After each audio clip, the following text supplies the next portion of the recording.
Alam mo ba na ang sigil magic ay isang gawain o practice ng paglikha ng simbolo na rumerepresenta sa isang espesipikong intensyon o kahilingan at ang paglalagay ng enerhiya dito upang ang kahilingan ay magkatotoo.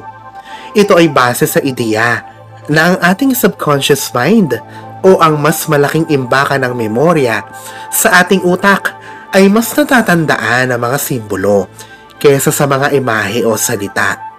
Ang proseso ng paglikha nito ay tipikal na isinusulat at ito ay pangungusap, saka inaalis ang mga umuulit na letra at mga patinig o vowels. Saka ang mga natirang letra ay pinagsasama-sama at mula dito, tayo ay makakalikha ng isang bagong simbolo. Pagkatapos ay nilalagyan ito ng enerhiya sa iba't ibang paraan. Pwedeng sa pamamagitan ng visualization, meditation, at sa pamamagitan ng ritual. Like, share, and subscribe kung nagustuhan mo ang video na ito. Kahit sino ay pwedeng gumawa ng sigil kalaurel. Kailangan lamang ng iba yung focus at pagtitiwala. Una, alamin ang iyong layunin, pakay o intensyon. Bakit ka gagawa ng sigil? Nais mo bang umakit ng masayang buhay, magandang kapalaran o prosperidad? Sa anumang ritual, dapat ay alam na muna natin ang ating pakay. Bakit ba tayo gumagawa nito? Dapat ito ay malinaw sa atin at alam natin sa ating sarili na ito ang gusto natin. Pangalawa, sumulat ang isang pangungusap. Halimbawa, ako ay matagumpay at masagana. Mas maganda na isulat ito sa ganitong paraan dahil sa pagmamanifesto, ang anumang intensyon ay nababanggit dapat ng kasalukuyang nangyayari. Alisin ang mga vowel o mga patinig nito sa kasunod na alisin ang mga nauulit na letra. Pero para mas madalian mong maintindihan ito kalaurel, bukod sa pangungusap, maaari din tayo makagawa ng sigil mula sa isang salita.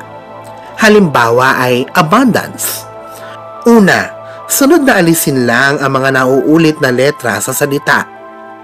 Pangalawa, mula dito, pagsama-samahin ang mga letrang natira upang makagawa ng isang simbolo. Maaari kang kumuha ng inspirasyon sa iba at maging malikhain. Narito ang aking nagawa. Maaari mo itong kopyahin. Walang mali o tama sa pagdidisenyo nito. Gawin kung ano ang nasa puso mo. Maaari ka din na maglagay ng bulaklak o mga bituin sa gilid nito kung gusto mo. Paano naman ito i-activate? Ganito ang wastong pag-a-activate ng sigil kalaurel. Una, kapag ikaw ay nakagawa na ng final o yung pinakahuli at sigurado na disenyo ng sigil mo, gumawa ka ng isa pang kopya nito upang maitago dahil ang isa nito ay susunugin bilang parte ng proseso ng pag-a-activate nito. At kung ikaw naman ay nagpaplano na gumawa pa ng ibang sigil, mas mainam na ilagay ito lahat sa isang maayos at magandang notebook.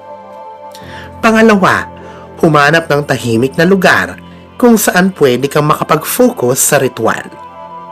Pangatlo, titigan ang ginawang sigil. Mag-meditate dito sa pamamagitan ng paghinga ng malalim. Inhale at exhale. Pang-apat, mag-focus dito.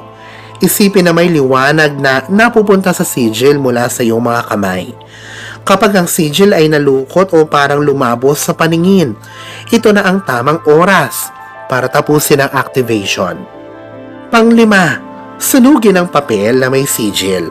Ang abo ay ilagay sa halaman pagkatapos ay kalimutan ang nagawang ritual at magpakaabala. Huwag itong masyadong alalahanin.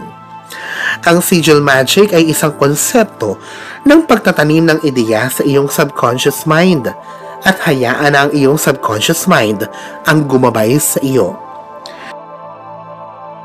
Ang sigil na ginawa mo ay maaari din namang nakikita sa pangmatagalan pagkatapos ma-activate. Ito ay ipabendisyon o ipabless kung nais mo na ito ay manatili at laging nakikita kalaurel. Maaari ding ilagay at gawing wallpaper picture ito sa cellphone. Maaari din itong ilagay sa wallet o iukit sa katawan ng kandila o di naman kaya ay ilagay sa isang picture frame at gawing display sa bahay.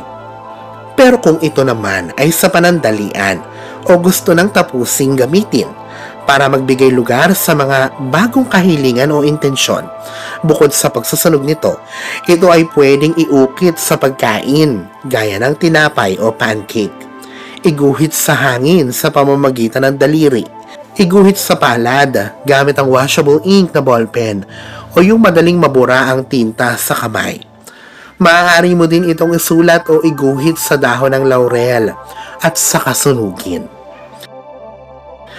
Sa pamamagitan ng pangungusap o isang salita lamang, ikaw mismo ka-laurel ay pwedeng maging maswerte sa buhay sa pamamagitan ng sigil magic.